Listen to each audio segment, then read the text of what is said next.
بسم اللہ الرحمن الرحیم۔ السلام علیکم۔ آج OIC کے اجلاس میں جو پاکستان میں منعقد ہوا تھا، 57 ممالک کے وزرائے خارجہ کے درمیان ہمارے پرائم منسٹر عمران خان صاحب نے تقریر کی ہے۔ کافی وقت انہوں نے اسلام کی دعوت کے حوالے سے، اسلام فوبیا کے اوپر اور دوسری چیزوں کے اوپر، پھر نبی علیہ السلام کی زندگی کے اوپر بھی کافی گفتگو کی اور حدیث بھی پڑھی۔ چلیں، یہ بات تو بہت اچھی ہے کہ پہلے تو چلو اتنی باتیں بھی کوئی نہیں کرتا تھا، کافی حد تک انہوں نے اپنی سمجھ کے مطابق بڑی جرت سے معاملہ کرنے کی کوشش کی، اور یہ بھی بتایا کہ آج ہماری نئی نسل کو بالکل نہیں معلوم ہے کہ نبی علیہ السلام کی سیرت کیا ہے اور وہ مدینہ ریاست کس طرح بنی تھی۔ اسی طرز کے اوپر ہم یہ پاکستان کو مدینہ ریاست بنانا چاہتے ہیں، اور پھر اتنے زیادہ لوگوں کے سامنے، جس میں چائنا کے وزیر خارجہ بھی تھے اور دوسرے بھی سارے لوگ آئے ہوئے تھے، وہ بنیادی دعوت جو نبی صلی اللہ علیہ وآلہ وسلم نے مکہ میں اٹھائی تھی، اس کا یا تو یہ دانستہ ذکر نہیں کرتے ہیں، یا زیادہ چانسز یہی ہیں، بلکہ بہت زیادہ چانسز یہ ہیں کہ پرائم منسٹر عمران خان صاحب کو وہ بنیادی دعوت خود ہی بھی معلوم نہیں ہے کہ 13 سال میں اختلاف کیا تھا۔ کیا وہ کوئی اکنامک مسائل کے لیے تھے، کہ غربت دور کرنے کے لیے تھے، یا اور کوئی یہ کہ ہم ایک اسٹیٹ بنائیں گے جہاں بڑے اور چھوٹے کا کوئی خیال نہیں کیا جائے گا؟ یہ تھا مقصد؟ ہرگز نہیں۔ مکہ کے اندر اس بت پرستی کے خلاف، شرک کے خلاف توحید کی دعوت دی جا رہی تھی، سارے انبیاء کی طرح، کیونکہ سارے انبیاء نے، اللہ تعالیٰ نے ان کو یہی بات بتائی ہے۔ کوئی اور مسئلہ نہیں ہے کہ پہلے طاقت اکٹھی کر لی جائے، یا پہلے اسٹیٹ بنا لی جائے، پہلے لوگوں کو اس طریقے سے انصاف، یہ ساری چیزیں بات کی ہیں، اور یہ خود چیزیں آتی ہیں۔ جب پہلے ان کو اللہ کا بندہ تو بناؤ۔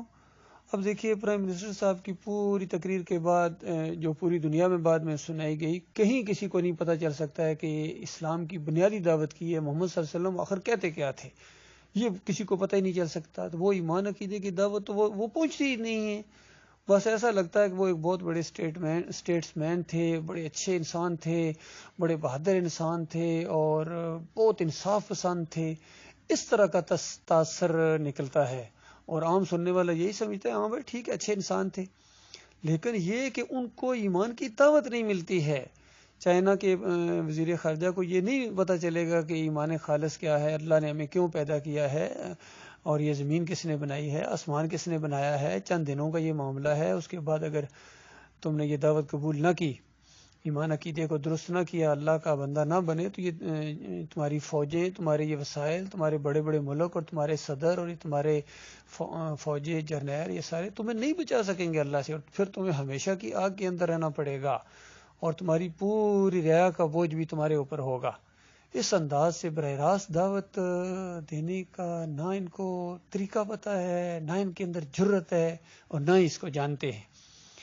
پھر دیکھیے، 2 مسئلے انہوں نے اٹھائے، ایک کشمیر کا اور ایک فلسطین کا، اور اس کے اندر بھی یہی کہ بس جی ادھر توجہ دی جائے، ادھر توجہ دی جائے، اور ساتھ ہی کہا کہ ہم کوئی آپ کو یہ نہیں کہتے ہیں کہ فلاں علاقہ کوئی فتح کر لو، ہم تو بس صرف کہتے ہیں کہ ہماری طرف توجہ دو۔ بتائیے کس قدر ایک کمزوری کا انداز ہے۔ اصل میں وہ ایمان عقیدہ اور وہ روح نکل گئی ان کے اندر، ایمان عقیدے کی، توحید کی، شرک ان کے دماغوں کے اندر گھول رہا ہے، نامردی ان کے اندر آ گئی ہے۔ اور پہلے بھی میں نے اپنا ایک کلپ اپلوڈ کیا تھا کہ واقعی یہ مردہ قوم ہے، یقین کیجیے۔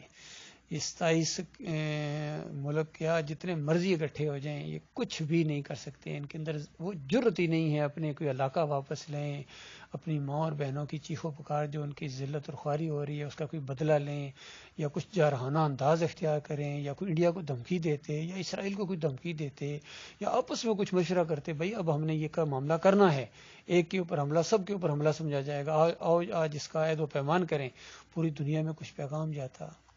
اور نہ ہی جو دوسرے عرب کے لوگ آئے تھے، کیا ان کو نہیں پتا ہے کہ پاکستان میں کس طرح مزار پوجے جاتے ہیں، کس طرح یہ مسلک ہیں، بریلوی ہیں، دیوبندی ہیں، اہل حدیث ہیں، کس طرح شرکیہ نعرے لگاتے ہیں؟ تو ان کو کیا منع کریں گے، وہ خود اپنے گنبد سجا کے بیٹھے ہوئے ہیں۔ تو یہ معاملہ بھائی، یہ بے جان لاش ہیں، یقین کریں ان کے اندر روح نہیں ہے ایمان کی، جتنی مرضی یہ کریں، کانفرنس کریں، کچھ بھی اس سے حاصل ہونے والا نہیں ہے۔